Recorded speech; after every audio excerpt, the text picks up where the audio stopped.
అందరికీ నమస్కారం. మొన్న జరిగిన ఎన్నికల్లో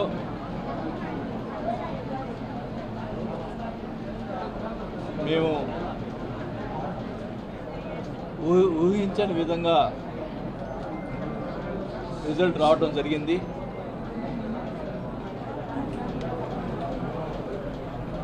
నేను గత 20 సంవత్సరాల నుంచి కూడా 99 నుంచి ఎమ్మెల్యేగా ఉన్నప్పటి నుంచి కూడా ఎక్కడ ఎవరికి ఇబ్బంది పెట్టిన దాఖలాలు లేవు. నాకు చేయగలిగిన సహాయం చేశాను, ఎవరిని నొప్పించలేదు. అలాంటి పరిస్థితుల్లో నేను చెప్పడం జరిగింది, ముందుగా ఎలక్షన్స్ ముందల నేను చివరిసారిగా నిలబెడుతున్నాను, నన్ను గెలిపించి నన్ను మీ రుణం తీర్చుకోండి అని చెప్పి నేను అందరిని అడగడం జరిగింది. మరి ప్రజలు నేనేమన్నా తప్పు చేశానో లేకపోతే ఏం చేశానో నాకైతే తెలియదు, కానీ మమ్మల్ని ఆదరించలేదు. ప్రజలు వాళ్ళకి పట్టం కట్టారు. సో నేను ఏదైతే చెప్పానో ఇది చివరి ఎలక్షన్స్ అని, నేను ఆ రోజే కౌంటింగ్ రోజే సాయంత్రం వల్ల మధ్యాహ్నం నుంచే బాధ వేసి నేను ఊరు వెళ్ళటం జరిగింది.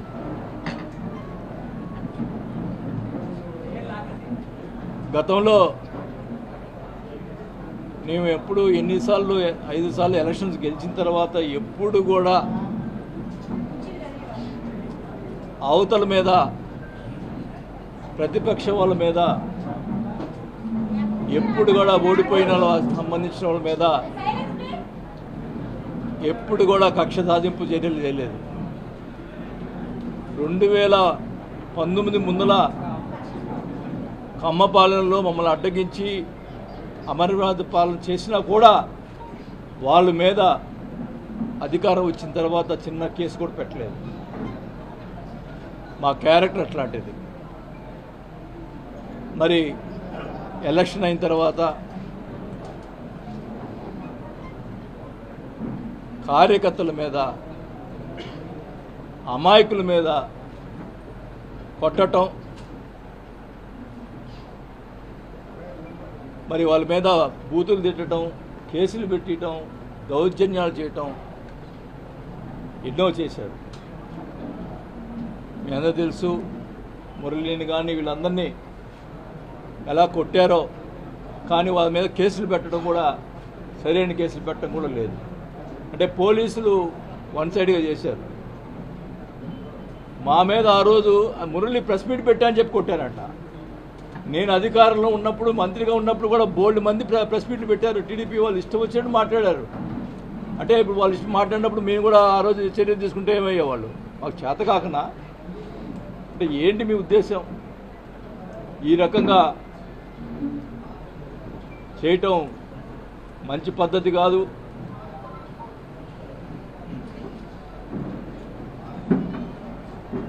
నేనైతే వాస్తవానికి ఎందుకులే మనకి ఈ రాజకీయాలు ఇంకా వద్దు అనుకునే పరిస్థితిలో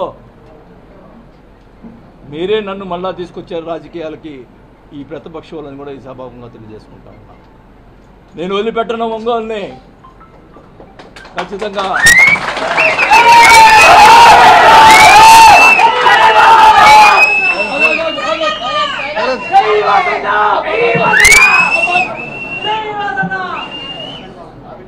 ఖచ్చితంగా చెప్తా ఉన్నా, నీకేమన్నా దమ్ము ధైర్యం ఉంటే నా మీద పగ తీసుకో, మామూలు కార్యకర్తల మీద కాదు. మేము తిరగబెడతాం. మా వాళ్ళు ఎక్కువ తక్కువేం కాదు. నేను మధ్యలో వస్తే గొడవలు ఎక్కువ అవుతాయని చెప్పి మధ్యలో రాలా. కానీ మీరు మీ చర్యలు చాలా దుర్మార్గంగా ఉన్నాయి. ఒక ఆయన ఏమో ఫ్లెక్సీలు వేస్తాడు, చోటగాడు పారిపోయాడు, అబ్బా కొడుకులు పారిపోయారు. వాళ్ళ చేత ఫ్లెక్సీలు వేయించి ఇచ్చేస్తూ ఉన్నారు. ఒక ఆయనతోటి ఒక జనసేన నాయకుడితోటి జనసేన పార్టీలో చేరతాడంట అని ఆయన చేత మాట్లాడిస్తాడు.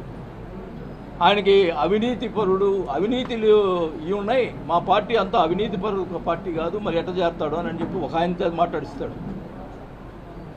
ఉంచుకోనే, నువ్వు ఒక్కడే ఉండి పార్టీని నడుపుకో, నా ఎవడొద్దన్నాడు, మేము వెంబడపడుతున్నాం ఆ పార్టీలో చేరటానికి. ఒకటైతే చెప్తా ఉన్నా, మీరు ఇంతదాకా వచ్చింది కాబట్టి చెప్తా ఉన్నాం, నేను అధికారులు ఉన్నప్పుడు భూ కబ్జాలు చేశారు, అవి చేశారని మాట్లాడారు. ప్రజల్ని మరి నమ్మారో ఏమైతే నాకు తెలీదు. మా అబ్బాయి మీద నా మీద వాళ్ళు ఇష్టం వచ్చింది మాట్లాడటం. నేను అడుగుతున్నా, ఫస్ట్ స్టార్టింగ్ నుంచి ఎక్కడి నుంచి స్టార్ట్ అయిందో అదే కాదు అన్నీ కూడా చెప్తున్నాను నేను. ఫస్ట్ హవాలా మంత్రి అన్నారు. ఎక్కడ? చెన్నైలో 5 కోట్ల డబ్బులు దొరికితే ఎవరి? నల్లమల్ల బాలు. ఆ డబ్బులు అయితే ఆ డబ్బులు నాయి హవాలా పంపించినాడు అని చెప్పి వాళ్ళ ప్రచారం, మా అబ్బాయి పంపించాడని, నా పంపించాడని ప్రచారం చేసి మీడియా వాళ్ళందరూ కూడా ప్రచారం చేశారు. నేను అడుగుతా ఉన్నా, ఆ నల్లమల్ల బాలు ఇప్పుడు ఏ పార్టీలో ఉన్నాడు? మీ పార్టీలో ఉన్నాడు. తేల్చండి, అది నేను హవాలా చేశానా? నల్లమల్ల బాలు డబ్బులు తేల్చండి. సిగ్గుంటే దమ్ముంటే తేల్చరా, తేల్చు. ఇష్టం వచ్చినట్టు ప్రచారం చేశావు, ఇష్టం వచ్చినట్టు మీడియాలో మాట్లాడిచ్చావు. తేల్చండి. ఫస్ట్ నెంబర్ 1 అది. నెంబర్ 2, ఇక్కడ బ్రాహ్మిన్స్ ల్యాండ్ ఉంది. ఉన్నమ్మా, ఎవరు మాట్లాడదు. బ్రాహ్మిన్స్ ల్యాండ్ ఉంది. ఆ బ్రాహ్మిన్స్ ల్యాండ్ సంబంధించి మనిషి ఎవరైతే ఆ రోజు నా దగ్గరికి వచ్చి ఈ ల్యాండ్ నేను కొన్నాను, నాకు కావాలని చెప్పి మా పార్టీ వచ్చి అడిగాడో, అప్పుడు నేను ఎంఆర్ఓని పిలిపించి మాట్లాడాను. మాట్లాడితే ఇద్దరు బ్రాహ్మిన్స్ మధ్యలో డిస్ప్యూట్ ఉంది. ఒక బ్రాహ్మణ్ అతని దగ్గర, ఒంగోలు వెంకట సుబ్బారావు అనే అతని దగ్గర అతను 7 కోట్ల రూపాయల డబ్బులు తీసుకున్నాడు. అతను అప్పు తీసుకున్నాడా, ఏం తీసుకున్నాడా, కాగితాలు రాసిచ్చాడు, డబ్బులు రిటర్న్ ఇవ్వలేదు. నేను ఎంఆర్ఓని పిలిచి అడిగాను, ఎవరిది ఈ డిస్ప్యూట్ సంబంధించిన ల్యాండ్, ఎవరిది కరెక్ట్ అంటే ఈ రెండో మూతి అనేది కరెక్ట్ అని చెప్పాడు. అప్పుడు మన పార్టీ ఉన్నటువంటి వెంకటరెడ్డి అనే అతను మన పార్టీలో ఉన్నాడు. అది వాళ్ళకి సంబంధించిందంట, మీరు కొనుక్కున్నామంటే మీ ఇష్టం అని చెప్పన్నాను. ఆ తర్వాత ఇప్పుడు ఆ వెంకటరెడ్డి తెలుగుదేశం పార్టీలో ఉన్నాడు. ఓకే కమాన్, నేను ఆ భూ కబ్జా చేసి ఉంటే మరి వెంకటరెడ్డి పిలిచి తేల్చండి. నువ్వు 7 కోట్లు అతని దగ్గర తీసుకొని అతను డబ్బులు ఇవ్వకుండా, నేను కాపాడాను అతన్ని, అతను ఏం చేస్తాడోనండి, డబ్బులు ఇవ్వకుండా అతను భయపడతా తిరుగుతున్నాడు. ఇప్పుడు ఎవరు కాపాడుతారో నాకైతే అర్థం కావట్లా. అతను బతుకుతాడో చచ్చిపోతాడో? వీళ్ళు చేసే అక్రమాలు చూస్తుంటే, ఈ చేసేటువంటి అవినీతికి, ఈ చేసేటువంటి అరాచకాలు చూస్తుంటే పాపం వెంకట సుబ్బారావుని ఎవరు బతికిస్తారో నాకైతే అర్థం కావట్లా. అతను డబ్బులు ఇవ్వాలా, అతను కోర్టులో డిగ్రీ తెచ్చుకున్నాడు, డబ్బులు 9 కోట్లు కట్టాలని చెప్పి దాదాపు అది కరెక్ట్గా అమౌంట్ నాకు తెలియదు. అలాంటి పరిస్థితుల్లో అది రెండోది. మూడోది,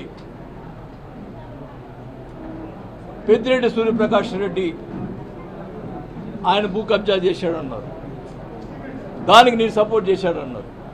ఇప్పుడు పెద్దిరెడ్డి సూర్యప్రకాష్ రెడ్డి ఏ పార్టీలో ఉన్నాడు? ఆ రోజు నేను సపోర్ట్ చేయకపోతేనే నన్ను దగ్గర దూరం అయిపోయాడు, నీ దగ్గర చేరాడు. తెలుసు అప్పుడు అది నీ భూ కబ్జా ఎవడు చేశాడో. నీకు దమ్ముంటే ఎక్కడున్నా తెలుసు. నువ్వు ఇప్పుడు అధికారంలో ఉన్నావు. ఏ ఎమ్మెల్యే కూడా, మన పార్టీ వాళ్ళు కొంతమంది బాధపడుతున్నా కూడా నేను సిట్ వేసాను, తేల్చమని చెప్పాను. ఎస్పీకి, కలెక్టర్కి వాళ్ళు సరిగ్గా పని చేయకపోతే సీఎం కంప్లైంట్ చేశాను. నేను నా క్యారెక్టర్ అది. ఈరోజు అధికారం లేదు కాబట్టి నువ్వు ఏమైనా చేయగలదు, నువ్వు రుజువు చేయాలా.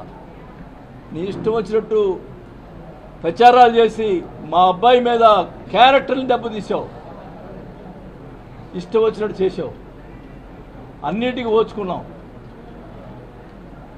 ఓచుకునే కొన్ని ఎక్కువ చేసావు. నీ సోషల్ మీడియాలో ఇష్టం వచ్చినట్టు ప్రచారాలు చేసి బుక్ అబ్జర్వ్ చేశాడు, బుక్ అబ్జర్వ్ చేస్తాడు చూపి నీకు. పోతే మా వియ్యంకుడు సంబంధించినటువంటి విలాస్ దాని మీద అవినీతి జరిగింది, అక్రమాలు జరిగిందని ఓకే, వాడేవాడు గుప్తా వాడేవాడు ప్రెస్ మీట్ పెట్టి అక్కడ జరిగింది ఇది ఇది నీ అని చెప్పడానికి ఓకే, నీకు అధికారం ఉంది, రా, ఏం తప్పులు జరిగింది రా, నోటీసులు ఇవ్వు, అది కరెక్ట్ కాదో తెలిసిపోతుంది. ఈ రాష్ట్రంలో విల్లాస్ కట్టినటువంటి చాలామంది ఉన్నారు, వాళ్ళకి లేని మాకు ఉన్నాయి కూడా వాళ్ళకి లేని కూడా ఉన్నాయి. మొత్తం కరెక్ట్గా ఉన్న పరిస్థితుల్లో అక్కడ 24 సెంట్లు గవర్నమెంట్ ల్యాండ్ ఉందని చెప్పి దాంట్లో ప్లాన్లో కూడా పలకరించి పక్కన పెట్టాం. మా వీకు పక్కన నేను అడిగాను, నాకైతే ఆ ల్యాండ్ పరిస్థితులు కూడా తెలియవు, అడిగాను ఏం తప్పులు ఉన్నాయో చెప్పు అని అడిగితే టోటల్గా 24 సెంట్లు ఉంటే అది కూడా ప్లాన్లో చూపించి అది గవర్నమెంట్ ల్యాండ్ అని చెప్పి క్లియర్గా ప్లాన్లో చూపించి పక్కన పెట్టాము అని చెప్పి క్లియర్గా చెప్తే ఇష్టం వచ్చినట్టు మాట్లాడతారు. అంటే మా వ్యాపారం అంటే మా వియ్యంకుడు డబ్బులు సంపాదించుకోకూడదు, ఆయన సంపాదిస్తే నాకేం డబ్బులు పెడతాడని దాని వ్యాపారానికి ఇది చేసినావు. సిగ్గులేదా నీకు? ఏం మాట్లాడతావు? నీకు నీ రాజుపాలెంలో ఎన్ని ఎకరాలు ఉంది? నీది గవర్నమెంట్ ల్యాండ్ ఎన్ని ఎకరాలు ఉంది? అయినా కూడా నేను ఎప్పుడు మాట్లాడలేదే.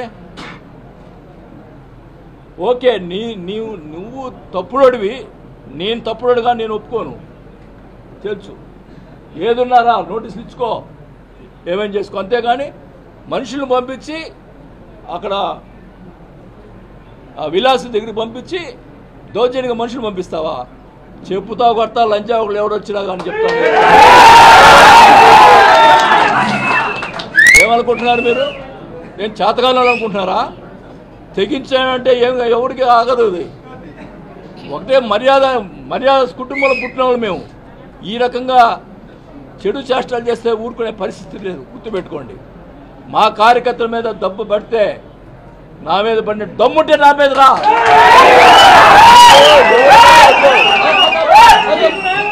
దమ్ము ఉంటే నా మీద రా.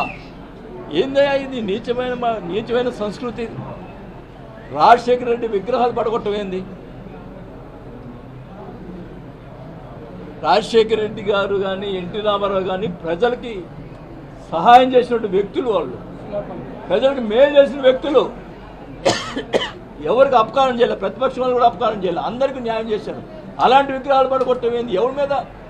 మా ఎమ్మెల్యేలు తప్పులు చేస్తుంటే వాళ్ళ మీద కొట్టండి.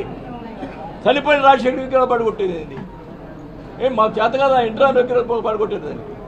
ఆయన మహానుభావుడు, అందరికి ప్రజలు సేవ చేశాడు, గౌరవం ఇచ్చాం. నేను ఎక్కడ పార్టీలో ఏ తప్పు జరిగినా కూడా నిలబెట్టి అడిగేవాడిని. నేను ఒంగోలులో 20,000 పట్టాలు యువపతిని పోటీ చేయనని చెప్పి గొడవ పెట్టుకున్నా. ఏదైనా కానీ తప్పు జరిగితే తప్పు అని చెప్పి మాట్లాడినటువంటి నేను. ఒకవేళ దాంట్లో మా పార్టీ వాళ్ళు కూడా నాకు అన్యాయం చేసి ఉన్నారు, అది నేను కూడా ఒప్పుకుంటున్నా. అది కూడా తొందరలోనే మొత్తం అన్నీ కూడా బయట పెడతా. ఎవరు తప్పు చేశాడు అన్నీ కూడా బయట పెడతాను, అది కూడా చెప్తా ఉన్నా. కానీ ఒకటే చెప్తా ఉన్నాం, నువ్వు అధికారంలో ఉన్నావు, భూ కబ్జాలు చేశా అన్నావు, నీకు అది ఉంది ఈరోజు అధికారం, బయట పెట్టు. నేను భూ కబ్జా చేశానంటే బయట పెట్టు. ప్రజల్ని ఎంత అన్యాయం నమ్మించేయడానికి ఎంత ఇది చేసావు. మా అబ్బాయి నన్ను నమ్మరని చెప్పి మా అబ్బాయి మీద పెట్టి చెప్పు, మా అబ్బాయి మీద ఏం చేసావు. ఈశ్వర్ అనేవాడు తెలుసు అతనికి, మా అబ్బాయి దగ్గర ఉండేవాడు. అతను అదొక ఆ ల్యాండ్ కరెక్ట్గా నాకు ఐడియా కూడా, ఆ ల్యాండ్ కూడా భూ కబ్జా చేశాడంటే మా అబ్బాయి గోడ పడగొట్టించాడు. అది ఈశ్వరుని అడగండి, అవతల పార్టీ ఈశ్వర్ అనేవాడు ఆ పార్టీలోనే ఉన్నాడు. ఏంది ఇది? ఈ దుర్మార్గం ఏంది? నువ్వు మా మీద బురద చెల్లినటువంటి వాళ్ళందరూ కూడా మా పార్టీలో వాళ్ళ పార్టీలో తీసుకున్నాడు అంటే ఏంటి నీ ఉద్దేశం? భూ కబ్జాలు చెప్పినటువంటి పేర్లన్నీ కూడా ఆ పార్టీలో తీసుకున్నా అంటే వాళ్ళ ఉద్దేశం ఏంటి? ఈరోజు చెప్తా ఉన్నా, నాకు తెలుస్తూ ఉంది. నేను 25 సంవత్సరాలు ఉన్నా ఈ రాజకీయంలో ఎమ్మెల్యేగా. ఎవరినైనా ఈ ఒంగోలు కాన్స్టిట్యున్సీలో ఎవరినైనా ఒక అపార్ట్మెంట్ కానీ ఒక లేఅవుట్ కానీ ఎవడేస్తున్నాడు కానీ నేను ఎవరన్నా అడిగానా చెప్పమనండి. నేను ఈరోజు ఊరేసుకొని వస్తా ఒక్కడిని మొత్తం వ్యాపారాలని ఈరోజు అందరికి నోటీసులు ఇస్తావు, 150 మంది నోటీసులు ఇస్తావు అంటే వాళ్ళని బెదిరించి డబ్బులు తినడానికి. ఇదాన్ని సంస్కృతి. తెలుగుదేశం వాళ్ళు కూడా వేసారు లేఅవుట్లు. వాళ్ళు ఎవ్వరు నిన్ను పిలిచి మాట్లాడలేదే, ఎవరిని చేయలేదే. ఈరోజు 150 మంది దాకా నోటీసులు ఇచ్చి వాళ్ళ దగ్గర డబ్బులు గుంజేదానికి ప్రయత్నం చేస్తున్నావు. నేను ఊరుకోను, నీ అవినీతిని ఇంకో ఊరుకోను. రోజు బయట పెడతా, నీ వ్యవహారాలు బయట పెడతా. అంటే నేను జనసేన పోతా అని చెప్పి రియాజ్ చేత మాట్లాడిస్తావు. ఎవరు క్యారెక్టర్ ఎట్లా ఉంటుందో ఎవడెవడు కూడా అందరూ తెలుసు. నాకు పార్టీ ఇప్పుడు నేను మంత్రి పదవిని వదులుకున్నాను. నాకు పార్టీ నా స్వార్థం ఎప్పుడు చూసుకోలేదు. నేను నా వాళ్ళనుకున్నా, నా వాళ్ళు ఎప్పుడు నేను చేయగలిగిన సాయం చేశాను తప్ప ఎవరి దగ్గర ₹1 నేను ఆశించలే. ఇంత దుర్మార్గంగా వ్యవహారంగా చేస్తే మటుకి ఉపేక్షించేది లేదని కూడా తెలియజేసుకుంటా ఉన్నా.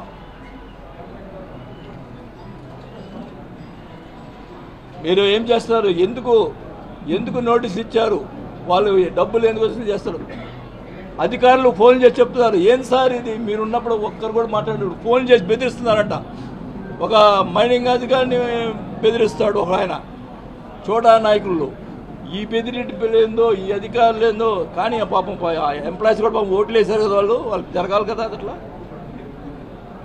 మరి మేము ఏం చేశామో వాళ్ళు ఏం చేస్తున్నారో అర్థమవుతుంది. కానీ ఒకటే చెప్తున్నా, నీకు అధికారం ఇచ్చారు, మేము చేయగలిగిన పనులు చేశాం. మంచినీటికి సంబంధించి 339 కోట్లు తీసుకొచ్చాం. అంతా రెడీ అయింది, టెండర్ అయింది. దాని నుంచి ఇవయ్యా మంచినీళ్ళు ఇప్పించవయ్యా జనాలకి. ఇచ్చి నీ పని చెయ్యి. వాడిని కొట్టు, వీడిని కొట్టిన తర్వాత ఏమన్నా అడిగితే నాకేం తెలియదు. ఏంది ఇది? మనుషులు కొట్టేది ఏంది? ఏముంది? రేపు నేను కూడా డైరెక్ట్గా అటాక్ ఇస్తా. కాకపోతే కేసులు పెడతారు, లోపల వేస్తారు. ఏమవుతుంది? 2 రోజులు బయటకు వస్తా. మా వాళ్ళు కూడా రెడీగా ఉన్నారు.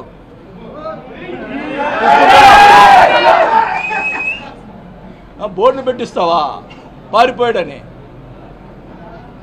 ఏందా పారిపోయేది? సిగ్గుండాలా?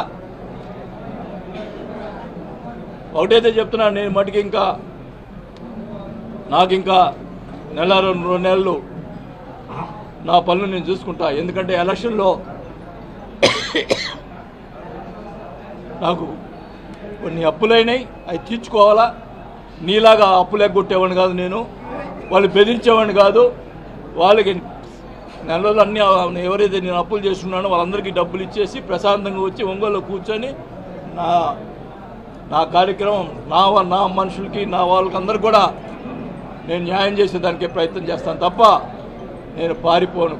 నేను ఎలక్షన్లో రాజకీయాలు వద్దనుకున్నా, కానీ ఈరోజు ఖచ్చితంగా ఉంటారు రేపు ఎలక్షన్.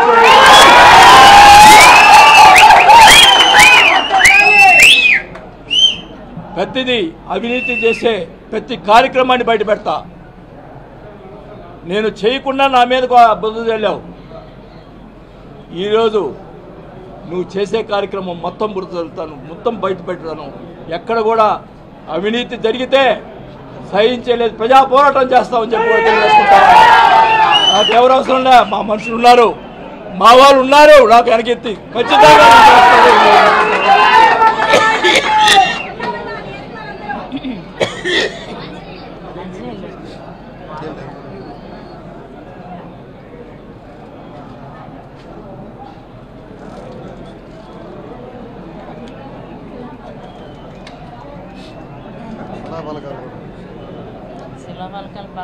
శిలాపలకాలు పాల్గొట్టారు. శిలాపలకాలు పాల్గొట్టే మా పేర్లు ఉన్నాయి, పాల్గొట్టారు. పోనీ మేము బాధపడము. కానీ రాజశేఖర్ గారి విగ్రహం ఆయన ఏం చేశాడు?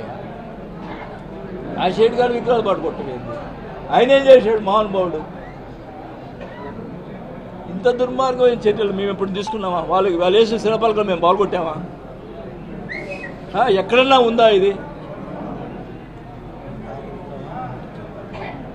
మీ తాత విగ్రహం ఎస్పీ కలెక్టర్ అబ్జెక్ట్ చేస్తే నేను పెట్టించాను విగ్రహాన్ని, మీ తాత విగ్రహాన్ని. ఏం సంస్కృతి ఇది? నోటికి వచ్చినట్టు మాట్లాడతావు, నేను మాట్లాడుతావు. వాళ్ళు కొంతమంది చేసి ఇష్టం వచ్చి మాట్లాడు. ఇప్పుడు నేను మీ ప్రెస్ మీట్ పెడతా, ఇష్టం వచ్చినట్టు కొంతమంది మాట్లాడిస్తాడు, ఇష్టం వచ్చినట్టు మాట్లాడిస్తాడు. కానీ ప్రెస్ వాళ్ళు కూడా నేను దయచేసి అడుగుతా ఉన్నా, తప్పు చేస్తుంటే రాయండి, తప్పు చేయకుండా. మొన్న ఎలక్షన్ ముందరంతా మీకేంటంటే మీకు కొన్ని మీరు తప్పనిసరిగా రాయాల్సి వచ్చింది మీ యొక్క యాజమాన్యం వల్ల.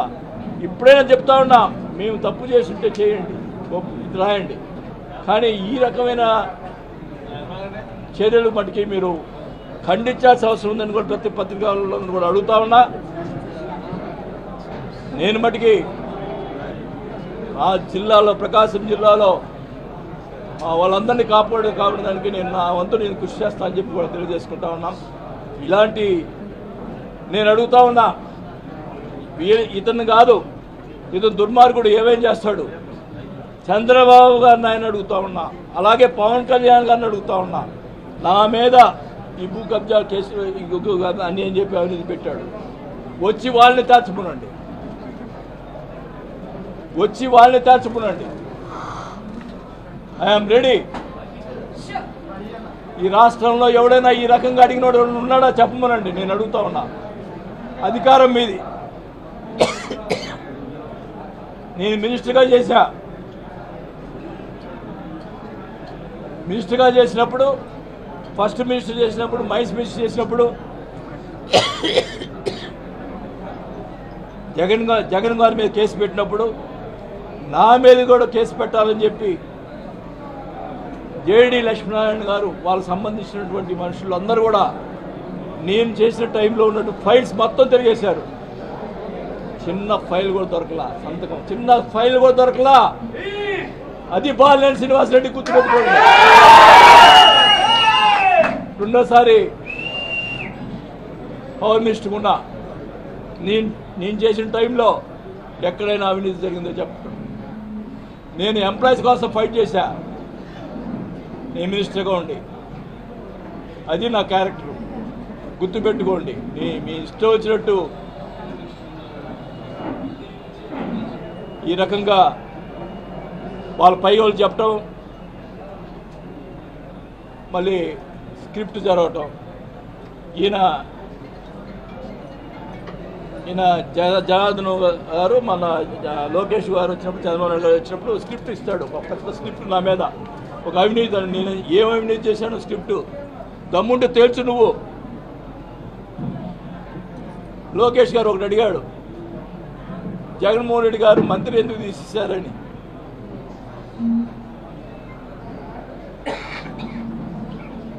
అది మళ్ళా కూర్చున్నప్పుడు చెప్తా, అన్నీ కూడా చెప్తా. ఏదైనా కానీ చెప్తున్నాను, నాకు పార్టీలు కానీ, నాకు నా డబ్బులు పోగొట్టుకున్నాను కానీ నేను ఎప్పుడు కూడా పోగొట్టుకోవాలా. ఒకటే చెప్తా ఉన్నా, నేను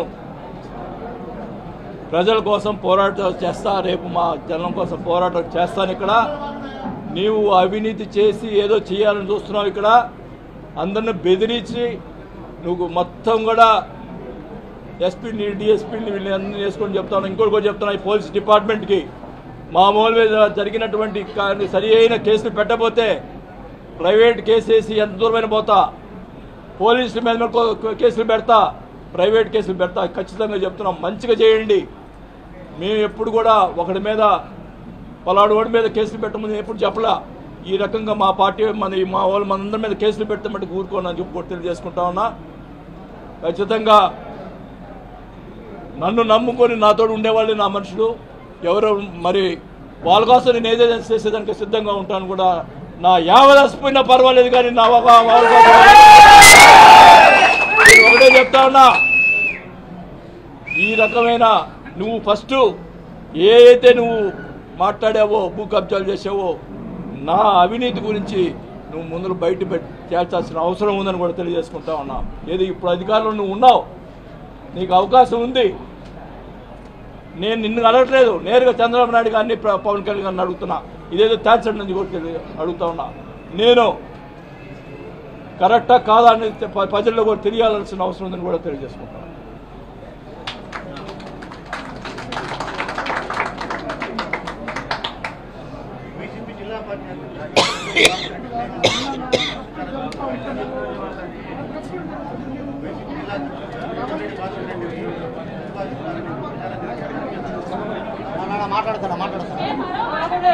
ప్రకాశం జిల్లా గొడ్డు బాలేదు. ప్రకాశం జిల్లాలో నాయకులు ఎవరు లేరా? ప్రకాశం గొడ్డుపోయిందా? పోలేదు కదా.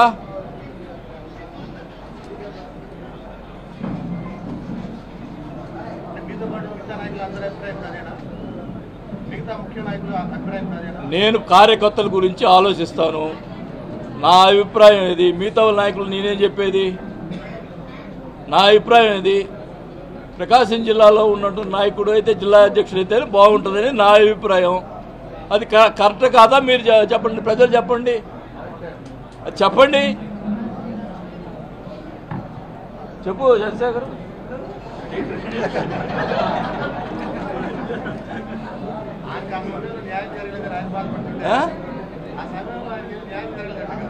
ఎవరికి సరే ఇంకా నయ్యో. ఇప్పుడు మాకు న్యాయం జరగకపోయినా నీ ఎమ్మెల్యే కదా, ఎమ్మెల్యే అయ్యాడు, సంతోషించు. అది సంతోషించాలి ఆయన.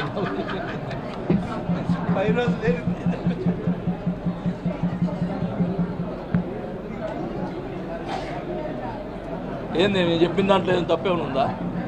చెప్పండి అయ్యా. మీరు ఆ రోజు వాళ్ళందరూ ఈ భూ కబ్జాలు అన్నారు కదా, అదే తేల్చమనండి.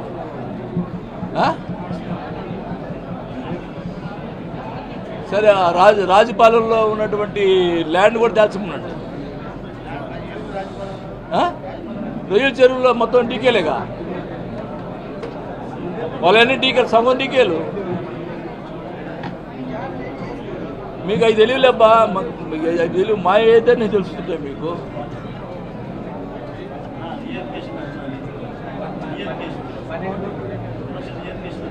పెట్టాము, ఏది ఇంతమందిగా డేట్ ఇవ్వలేదు వాళ్ళు.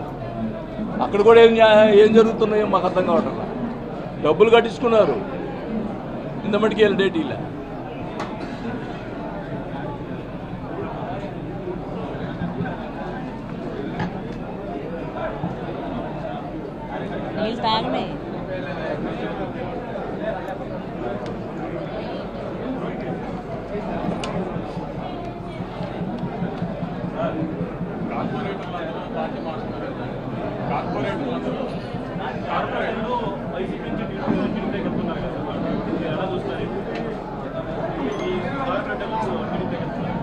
అని మీ మీడియాలో ప్రచారం చేస్తున్నారు.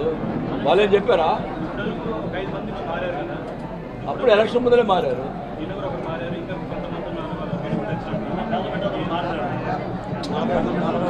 చంద్రదులపాడు కాన్స్టిట్యూన్సీ అని మారినాడు. ఇప్పుడు ఒకటే చెప్తున్నాము బా,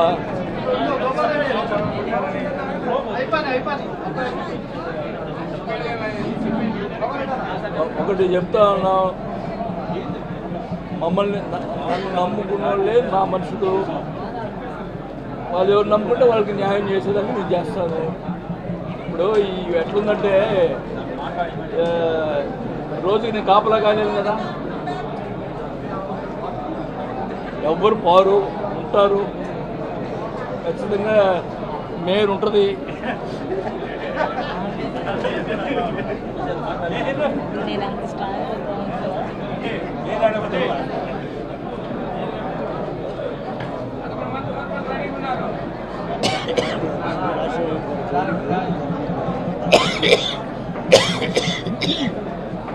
తర్వాత